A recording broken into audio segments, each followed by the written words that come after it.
Wreck My Podcast. What does X-Lax, Pauly Shore pizza delivery guys, and Jelly Beans all have in common? They're all a part of the acclaimed movie Three Ninjas. We revisit this childhood gem and have a little mac and cheese while we do so. This is Wreck My Childhood. Wreck My Podcast. So we just had the most 90s childhood night of our lives. The best. Yes, we decided to make a bowl of good old Kraft mac and cheese and sit down and watch Three Ninjas tonight because Three Ninjas is on what? Your nose is already running. Is it? You can tell it's running? Or it sounds like I'm running. No, I can see it. Oh, yeah. No, it's okay. Sorry. We were outside a second ago taking our dog for a walk, and it's a little chilly out, even here in Southern California. It's so cold for us. Cold for us, yeah. So that's probably why my nose is running. But yeah, for free on YouTube, you can go watch Three Ninjas, the full movie from 1992. Yes. Yeah, that was a lot of fun. I was surprised how much we enjoyed that movie, actually. Oh my gosh, yeah. I thought for sure it was going to be, because you and I actually, when I had this idea of kind of recreating a childhood night, it started because we had watched like the first 5 minutes of it, and then we were like, oh, this is really boring. We'll just save it and see if the whole thing actually continues to be as bad. But it was so good. Oh my gosh, I thoroughly enjoyed it the whole way through. It was very slapstick.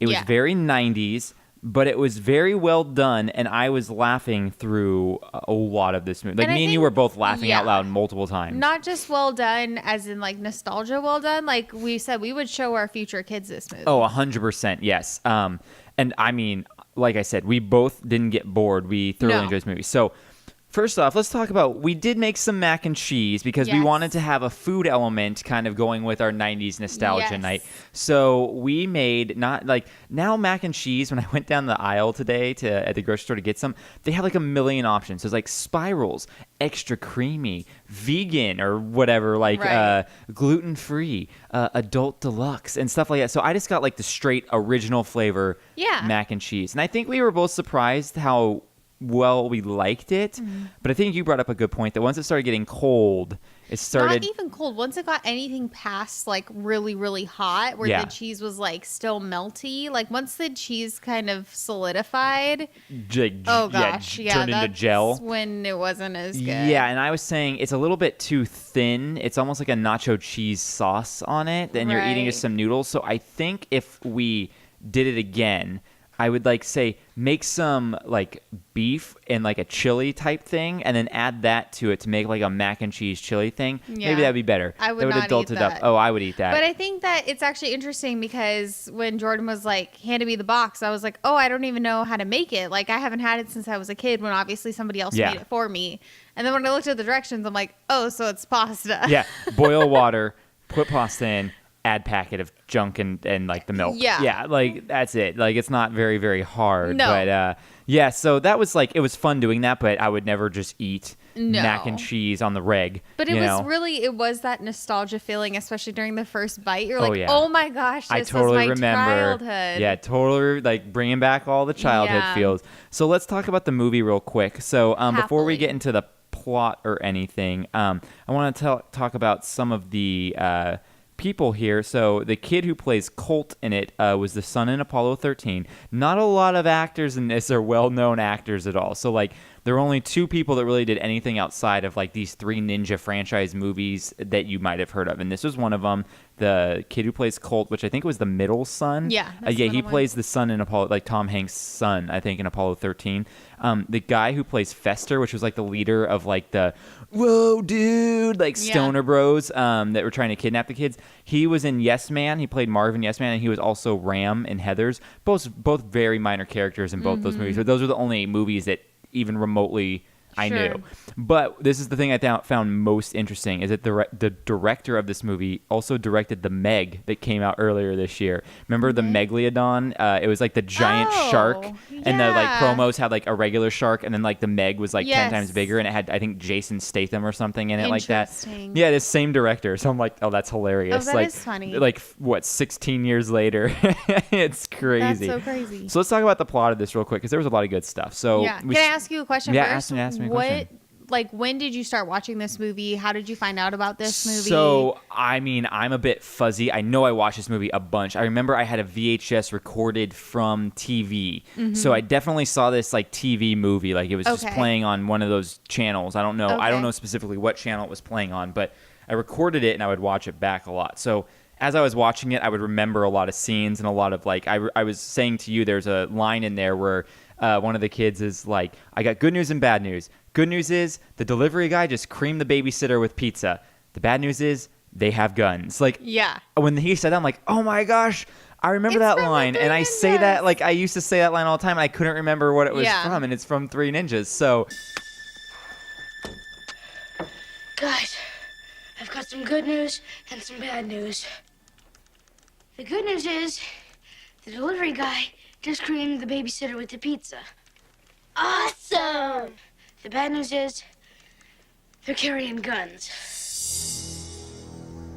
like, it brought all that back. Sure. But I want to say I was maybe somewhere around like 10 years old. So that would have been quite a few years after this movie came out. 'Cause it came out in 1992, I want to say. Yeah, that's what you said. And me, 10 years old, would be 99. So, yeah, it was definitely, like, playing on TV. How about you? Yeah, I remember. It's funny you said that because I was probably like 7 or 8 when I watched it. And it was with my friend who lived down the street, my neighborhood girlfriend.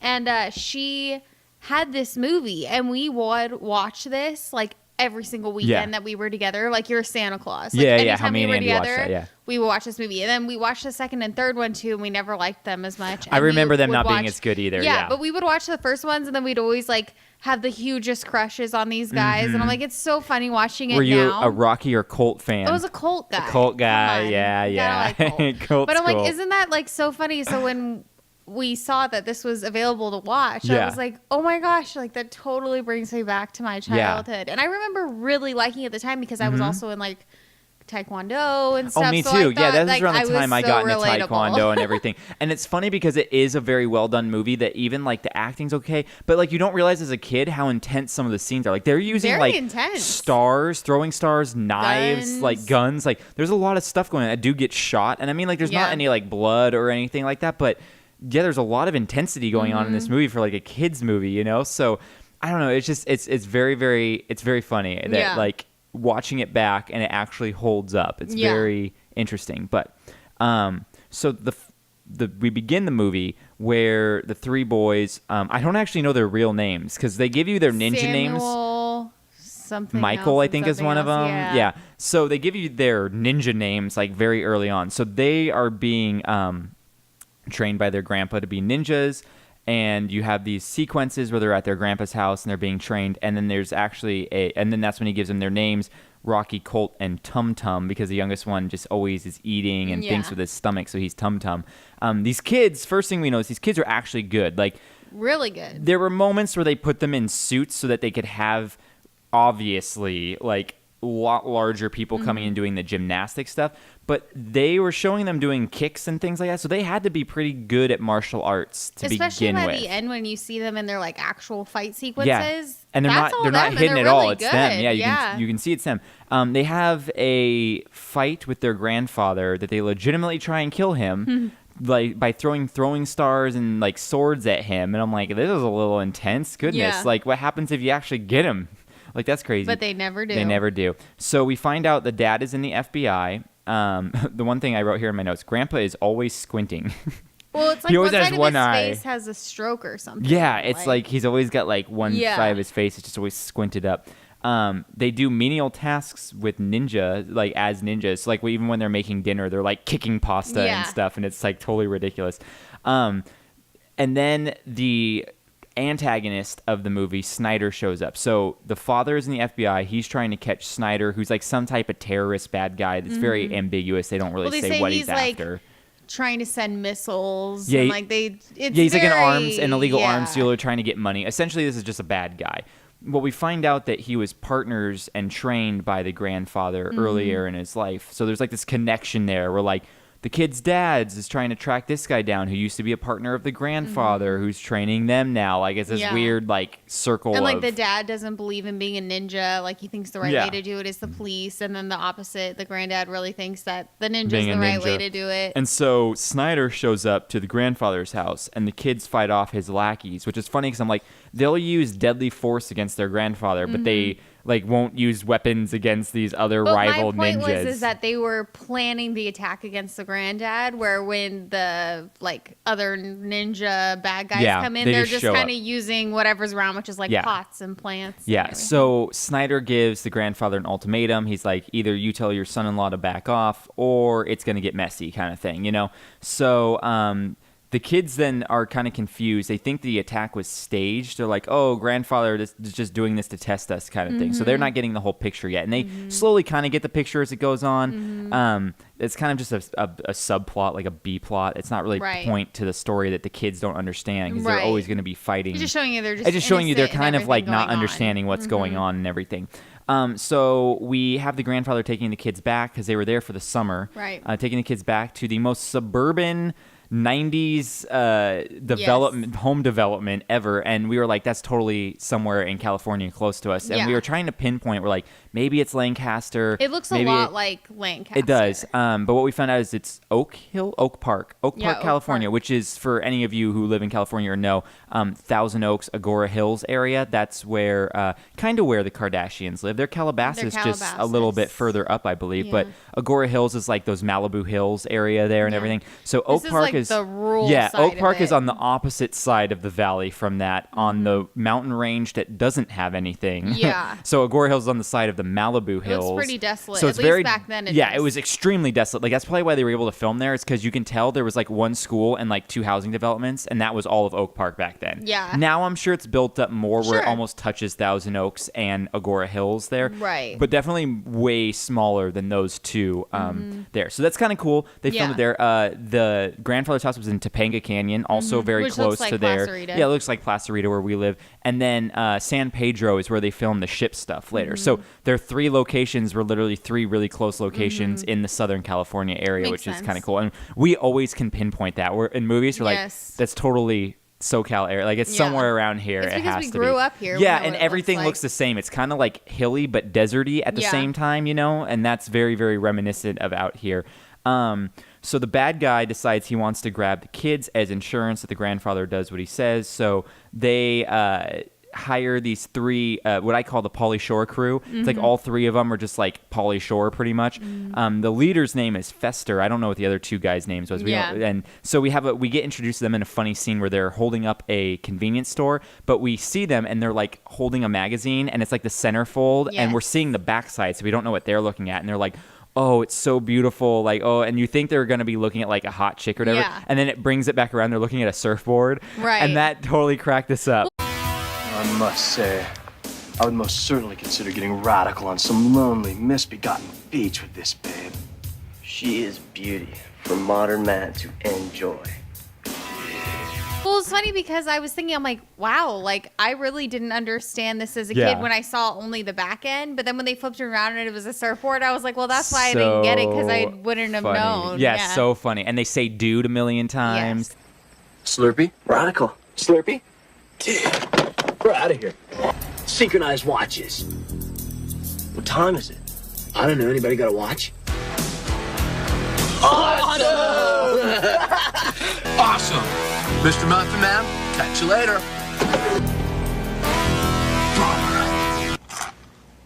Drummer. Come here, you little idiot. Cool. Slowing.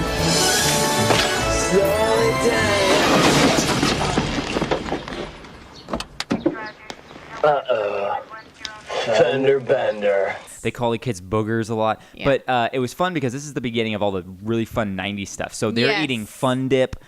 We see the kids playing Super Mario. They have a can to string phone to like the neighbor, like Colt's. Is it Colt or Rocky that has No, the girl? Rocky. Rocky's the one who has like the little girlfriend named Emily. Rocky loves Emily. Rocky loves Emily. Rocky loves What's going on? My brothers are retarded. You went full retard, man. Never go full retard. They have the cannon string. There was, I think I spied some Crush cans from the 90s they in had there. so much 90s Their nostalgia. wardrobes was extremely 90s. Backward hats with the Velcro. Oh, it just brings me back to my childhood. It's absolutely amazing. And you even joked. You said this house was probably like in style at the time they filmed this. I'm like, yeah, it probably was. And it's really awful looking Like now. Jordan and I were saying, does anybody else remember that it was like really cool back then to have like a rug down only the center of your staircase? Yeah, that is such a 90s thing. But like a pattern textured, Yeah, pattern carpet. like almost like tapestry. Yeah. But like only on hardwood stairs down the middle. Yeah, Like, I don't get really the see thought that process anymore of that now. at all. Yeah. So we get introduced to also a group of bullies at the kids' schools, which is like a C plot going on. Yeah, I mean, I would say that's like a Z plot. Yeah, like no one even cares. But they do have this awesome basketball match at the school to get their rep up or whatever. And this is where they just teach you that when you're a ninja and you're a kid, you can defy the laws of physics. Of course. The dude did a dunk. The little kid is like 5'1" and he does a dunk from half court because he's a ninja, you know? Of course. That scene was great. You also mentioned that the music in this is just like so generic 90s music. But it's like, it reminds me a lot of watching Mortal Kombat Annihilation. Oh yeah, it was like this was like Mortal Kombat for Kids. 10-year-olds. This is what it was. Yeah. Like there were a lot of similarities. Even like the bad guy, bad guy and stuff was so much was like very it. much like Shao Kahn. well, not Shao Kahn, Su Sang or whatever, like the human bad guy, Shao Lang. Shao Kahn. No, Shao Kahn's the dude with who's the big buff I dude know, but it's the guy who says he's Shao Kahn. Okay, yeah, in the movie and everything, yeah. So the group of Pauly Shore people, they try and break into the house, and they do so by, there's an old lady babysitter there. They do so by pretending to be delivering pizza, and then they put the babysitter in the closet. Yes. And that's where my line I love is like, we got good news, bad news, the pizza delivery guy. Like that part was great. And then it turns into Home Alone. It turns into Home Alone with ninjas. Home Alone with a lot less bodily harm, but a lot more X-lax. And also, it's not like the big battle No. scene. It's just This like was just a like short a little fun. excerpt. It was like a 10-minute long fun thing where they're kind of like messing with the guys and they're saying funny things. But there were two moments that had us laughing out loud. The first moment is where they capture Emily, the little girlfriend. They get her to come over and they capture her. And so after they got beaten by the kids so much, they're like, we are coming in. We have something to show you. And they kick the door open and the door flies open and then hits the door and flies back shut. Yeah. And it's just like a funny moment. The momentum was way too Yeah, the hard. momentum was way too hard. And then they have to like open it again real slow. And I was like dying. Hey, boys, you're coming in. Hey, we got a little surprise for you.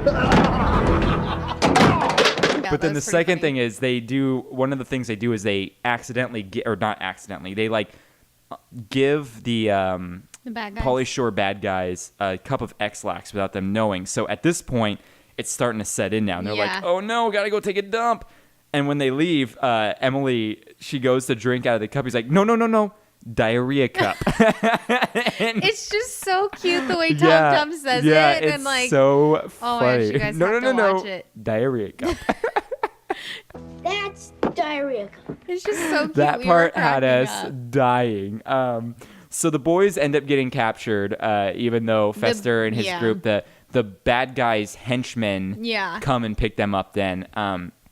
So now the boys are captured on a boat, which is, I guess, Snyder's lair. Right. Or well, whatever. it's where Snyder, because what happens is at the beginning when Snyder comes to the granddad, he's like, oh, you don't have very many people at your school. Obviously, you're hurting. Like, I will pay you to come and train my army. And he's like, no, like, you guys are murderers. That's not what ninjas are. So then when you go onto the boat, you see that he's starting he has his army own there, army there. which you find out quickly are not well-trained ninjas because they didn't have the grandfather to train them. So they're it's kind of the reason why the kids can beat them later. Well, that's what I was going to say. I actually like that because it wasn't like the kids were so amazing they can beat 150 ninjas. It's like, no, they're lacking in their training. Yeah, and they're these like kids crappy were trained ninjas. Well, properly. yeah. So I'm like, that's actually like, that could have been a huge plot hole and like something that you're like, really, the kids got away with it. Did but a good then job of makes explaining sense. it. Yeah, 100%. So the kids are captured. They end up escaping their jail cell because they're smart, you know. Yeah. And so then they go. It's another like almost Home Alone-ish scene where they run around the boat, then just kind of like knocking these ninjas out. Yeah. It's a lot of like funny slapstick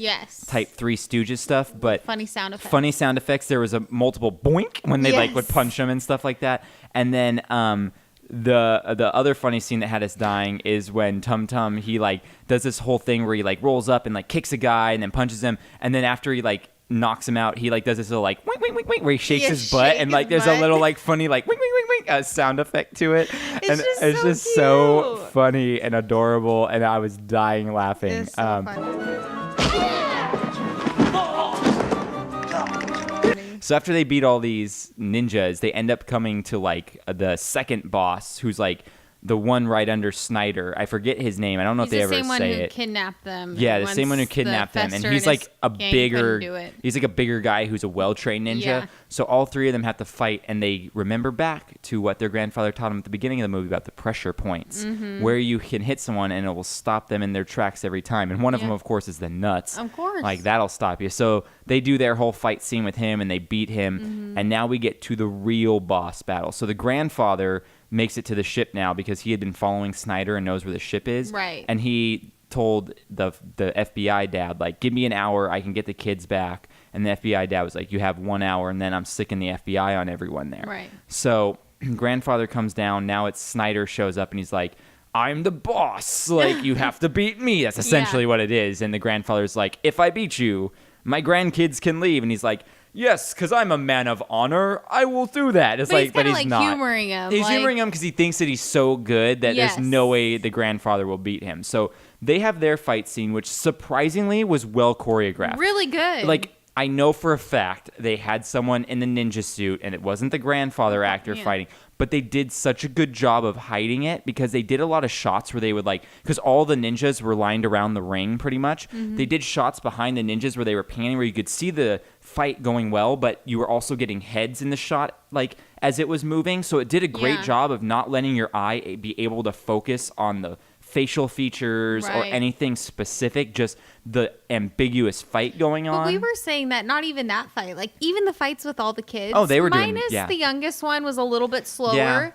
But the two oldest ones, like, it was really good. Like, they had to be black really belts in real life. They had to be black belts in real life. And then when you got to the actual, like, Snyder versus Granddad, it was even better. It was fast-paced. It was well done. There were a lot of good moments in it. There was no part where you were like, oh, my gosh, this feels really this is corny. Forced. Yeah, it was good. So, essentially, the Granddad's about to lose, and Snyder's, like, holding him up and going to finish him off.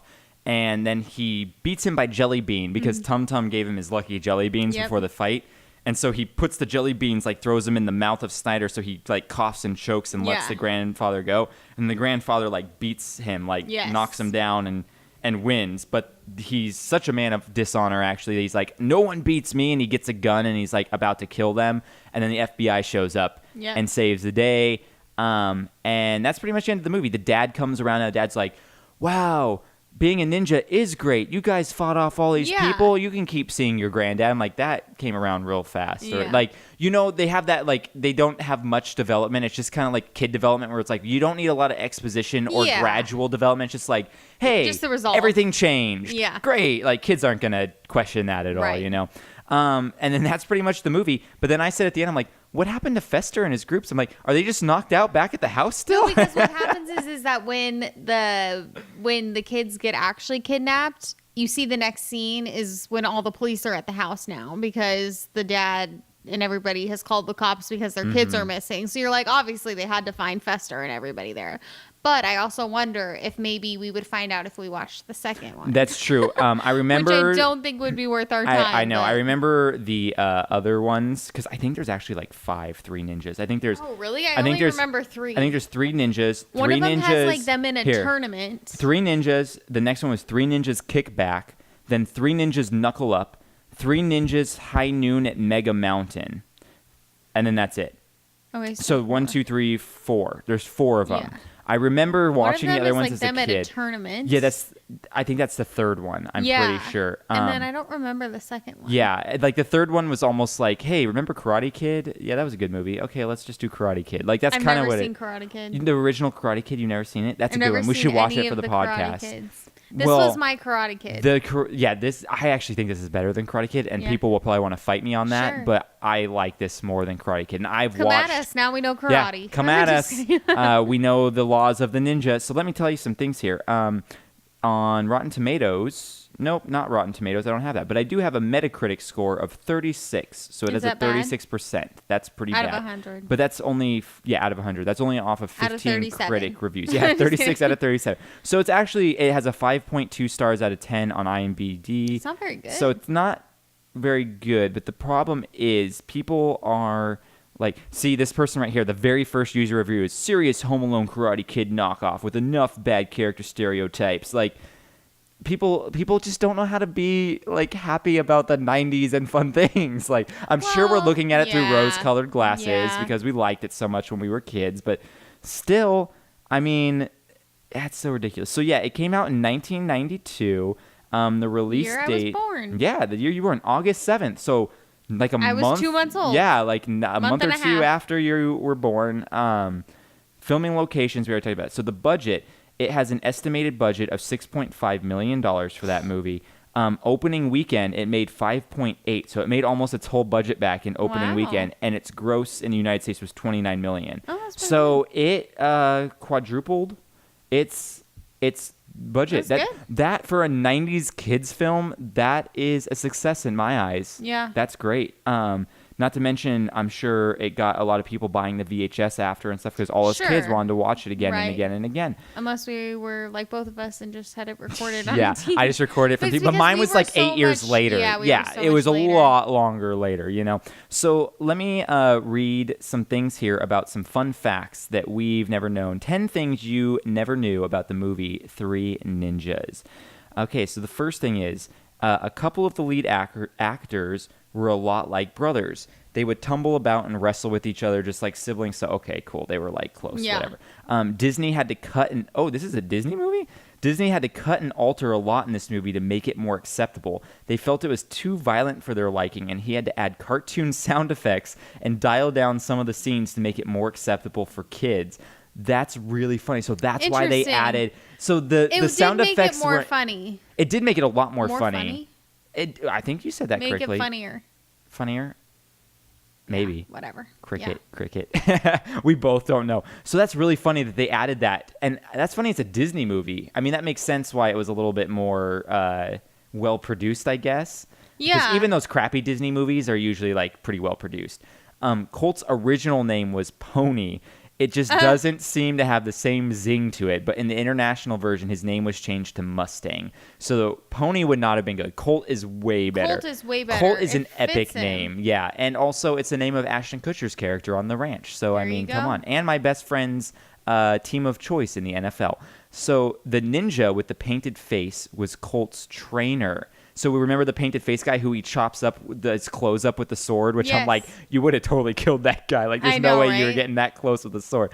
But that's their trainer. Yeah, that was Colt's trainer. So that's really funny. Just Colt. So so they all had their own trainer. Well, it's probably like his sensei. Like, I'm sure they all got trained in different dojos, you know? So I'm sure it was his sensei.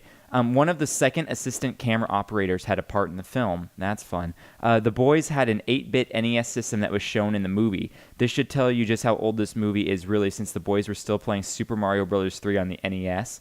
Hammer. So Hammer is the character who was like the Asian Pauly Shore character. That says Hammer was obviously a Metallica fan. Yeah, he was wearing a Metallica shirt through most of the movie, and he had like a Metallica like postcard or something in one of the scenes. You don't remember that? No. I noticed that right away. I was like, yeah, justice for all. I wasn't paying attention. So the unedited version of the movie is available on Hulu. If you want to see the movie without the goofy sound effects and as it was originally shot, it would be a good bet that Hulu will be showing that version. Why does it say a good bet? Like, it tells you that it's on Hulu, then it's like, it might be on Hulu. They flip-flop. I would be extremely into seeing an unedited version of it just to see the difference. I believe, and you may think this way as well, that it would not be as fun to watch without the goofy sound effects. I know, yeah. That kind of made the movie for me. It made it fun and just like very nostalgic and ridiculous. Like it's kind of like being meta, where it's self-aware, where it's like, we know it's stupid, we know it's kids, we know it's ridiculous, so we're just gonna make it like woo, yeah. like, you know. Despite being trained as ninjas, the boys never fight the main bad guy. Well, obviously, that's what the granddad's there for. And the international version of this film was never released on home video in the U.S. Yeah, okay. I have one other article here that says another 10 things, but I wonder if it's all the same 10 things. Like, maybe. How many different 10 things can there be? Well, that's the problem when everybody does listicles. I know, right? Listicles? Nice. Yeah.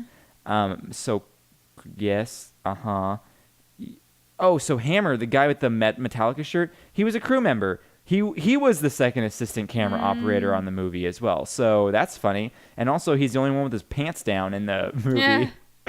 That was really funny. None of the original 3 ninjas are acting anymore. We did say that none of them had really any credits except for the one boy who did something like 3 years later in Apollo 13. There were actually 4 Three Ninja movies. We did figure that out. Victor Wong, the guy who played the granddad, was the only actor to appear in all 4. He's like the Mr. Miyagi. Yeah. That's super cool. The second movie was the childhood favorite of Kim Jong II. Oh, no, Kim Jong-un.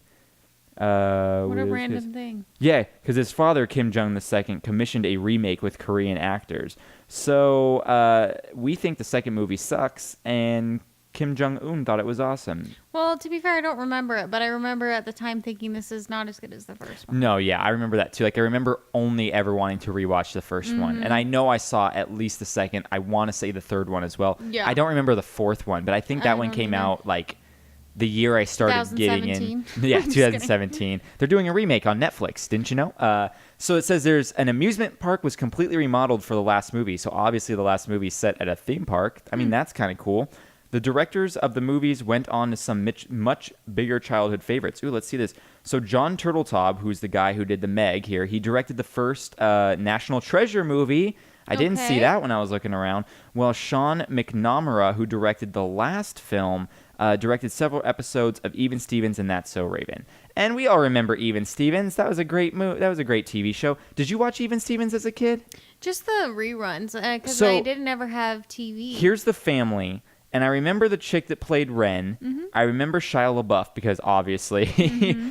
I remember this goofy kid. I don't remember his name. But the brother, Donnie or whatever, I don't remember him looking like such a goober. I don't even remember him having a brother. So I remember him because he was like the star football player in high school. And he was the one that like the parents loved because he got good grades and he was good at sports. And like Shia LaBeouf was like the misunderstood one. But I don't remember him looking like an idiot. He looks like such a goober. Yeah, I've never. That's funny. I don't even remember That's that. really funny. So that was Three Ninjas. So I think it's safe to say, did it wreck your childhood? Not at all. Me neither. I think it brightened my childhood a little bit more. Like it was so fun. Like, that was the best revisit. It's a good movie. It's not like, okay, now that we're adults, we're gonna watch it at least every year. But it held up, and I would definitely want to pass this on to my kids. There are multiple times that we've done a Wreck My Childhood where after we got done, we were like, wow, that was so boring, or that was difficult to get through. This was a delight. Yeah. An ultimate delight. Like, I had a wonderful time watching this movie. Yeah. Not that I was just with you. Like, that's always a wonderful time as well. But, like, this movie was so good. Yeah. I agree. Now, did you wreck your childhood mac and cheese? No, I don't think it wrecked my childhood. I don't think it did either because I could understand why as a kid I loved it so much. I would not eat it as much now, but it didn't wreck my childhood as much as eating those White Castle burgers did. I think that honestly, the only thing that I think could make it better is that if there was like a special bowl that you use that would stay warm. Oh my gosh, so that the cheese wouldn't solidify and get all weird. It gets gelatinous. I have to say, the only thing that I guess I'll be eating my words a little bit. It like wrecked mac my and childhood cheese? A little bit, only because if you saw that cheese packet that I poured It's gross. in, it's disgusting. It's literally... And it's also neon orange. Yeah. You just know there is nothing at all That's healthy not about natural. this. It's also Not dump natural. in a quarter cup of butter I and know. like a quarter cup of You know whole what's milk. really funny is that I had a babysitter and she would put in twice as much butter, and it was so good because it would make it super creamy. People love it, yeah. But it kills you. Like slowly inside. Slowly That's kills why you. you eat the mac and cheese, and then you go have a 3 Ninja workout. Yes. And then it's all good. Yeah, all good. Yeah. Yeah, that mac and cheese, I feel like it slightly did wreck my childhood, only because I think I just said it didn't a second ago, but I'm going to say you and I both said it kinda, didn't, and then we went back and said it did. Only because now I'm thinking about it more. And it's just like kind of gross to think about because you're right. It is like neon orange. It's not real cheese. It's not real cheese. It's kind of like when you buy the cornbread and one says vegetarian and one says regular. And you're like, Yes. what the heck is in my cornbread mix? Jiffy? No. Jiffy? What is in my cornbread mix that is not making it vegetarian? Yeah. You know, it's just like weird like that. I think they do have adult versions of mac and cheese. Ones with like real cheese and it's like shells and stuff. But the whole that's point not was supposed to be what we ate in our yeah, childhood. exactly. So you like we know? had to do it, and I'm kind of like, our dog is like so ridiculous. We always have to mention our dog Bailey on this podcast. Well, she's just such a mood all the time. I know, she is a character.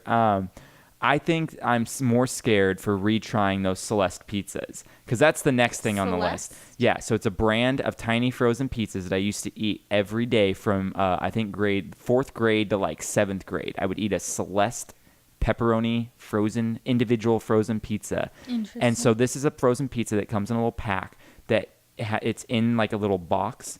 And then you pull the box out and you flip it over, and on the back side is like a metal type thing, but it's not metal because it can go in the microwave, but it's supposed to like radiate from the bottom, and you flip the tabs up so you can set the pizza in there perfectly, and then you put it in the microwave for 3 minutes. So it's supposed to be able to get the bottom with that and the top for the microwave. Didn't work that way ever. And then I ate that for like 4 grades every day. I would have that, a bag of Fritos, and a Dr. Pepper. I was healthy. So I'm scared to try that because I think that's going to be the most nauseating of all of them and gross. For sure the White Castle. The White Castle burgers were so bad, especially since the outsides were burning up and the inside was still frozen on one of my burgers. And that just, it was not good. Yeah. So Have you terrible. seen the meme that's like the biggest catfish is when your microwave's popping off, sounding like it's about to burn up, and then you touch your food and it's still freezing? cold? Yeah, it's like... Calm down, microwave. That's what happens when you put chicken in, like you reheat chicken from like the night before or whatever. When you reheat it, it's popping, but it's not hot. And I'm always like... Can we get, like, this is we are 2019 almost right now. We have self-driving cars and our microwave still can't We can't get a freaking microwave to do this. Like, come on. Oh, my gosh. So funny. That's So that was... I had a blast. I had a blast, too. So much fun. Now So I'm trying much to think fun. of, like, other movies that I watched. Yeah, as Three a kid Ninjas with Kick with this much nostalgia. I mean, it's kind of hard now because it has to be one of those weird things where you watched it a lot as a kid, but then you haven't seen it in like 14 years. that you forget kind of what it was like. This is one of the ones where I legitimately have not seen it in just as long as I have not eaten Kraft mac and cheese. Yeah. Well, I think one of the ones that got brought up on a recent podcast we were talking about was The Great Mouse Detective. And I remember loving that movie when I was a kid. And that would be an interesting one to rewatch. You know what the now. issue is that the ones that I watched were like weird animes with Yeah, my dad. I don't you had have a weird the typical upbringing, yeah. ones because I didn't have TV and I didn't, you know what I mean? And the normal ones you did have are like ones you still watch to this day, like Beauty and the Beast or The Little Mermaid. Like those are ones where it's like I never watched them. Well, you see Grease. Grease. That or Dirty Dancing. Yeah. Like those are your kids' movies. That's what I'm like saying. They're Dirty not normal Dancing, people's kids' movies. Maybe we should watch Ringu. The Japanese version of The Ring. Never. That'll haunt you. Never again. Because I already made you that saw mistake. You saw that. That's what happens in your household when you grow up Yes. with your parents. It's That's great. true. Or your dad more than that. But yeah, that was awesome. I really appreciate you doing that with me tonight and making you me for some letting me Kraft on mac it. and cheese. That was a lot of fun. Who am I? I've been on in your podcast So twice. much lately. Yeah, we filmed Oh 2 my today. gosh. Pulling back the veil a little bit. Yeah. Our watchers of YouTube may notice I'm wearing the same exact clothes as our Bandersnatch episode. That's so true. that's because we filmed it on the same day, people. There you go. When you're busy, this is what happens. You just Yes. film them and you got them in the pipeline. Exactly. Yeah. So you can find us. I'll do some plugs here at Sure. the end real fast. You can find us on Instagram and Twitter at WreckMyPodcast. Were you going to say something? I was just going to say you have to watch the YouTube video just to see our dog right now. Oh, I know, right? Like if she's literally in the background behind us, like part of the conversation. She's chilling on the couch, her hands folded over, being like she I is agree. in second grade on She's the like, I desk. agree. No, I don't agree with that. I agree with that though. Yeah, she's so funny. So you can send us a suggestion wreckmypodcast@gmail.com. We will take suggestions because we love it if someone out there listening wants us to cover something of their childhood. It's probably something in one of our childhoods, whether it's Madison, myself, one of our other guests that come on. I was a huge pop culture kid, so I still am. Still a 12-year-old. I'm playing Pokemon Let's Go Eevee right now, so give us that suggestion. You can also, if you want to support us financially, that would be awesome. We have a Patreon. You could go to patreon.com/wreckmypodcast. We have some cool reward tiers on there. The top reward tier actually gets you a custom painting of whatever pop culture thing you want from resident guest Cam Molador. He's a great artist who can draw you something up really, really cool. We have episodes come out every Wednesday. We have Stoked on This come out every Monday, where we talk about what we're excited for that week in pop culture. I do want to shout out our 2 Patreons I forgot to that we have right now. Ryan Buds from the Trivia with Buds podcast. He's a cool guy, has his own podcast. He's been on the show a few times. Go check that out. And then Cole, who was on our episode the past 2 weeks, he's a friend of the show. He's a friend of Cam. He's a friend of mine. He supports us financially as well, which is super awesome. So he's a cool guy. Yeah. And that's it. So thank you, Madison, for doing this with me. Thank you, listeners, for joining us on this nostalgic journey. Because without you, we would just be 2 crazy people that are married talking to no one about a super awesome movie that we enjoyed when we were kids. Bye, Bailey. Wreck My Podcast.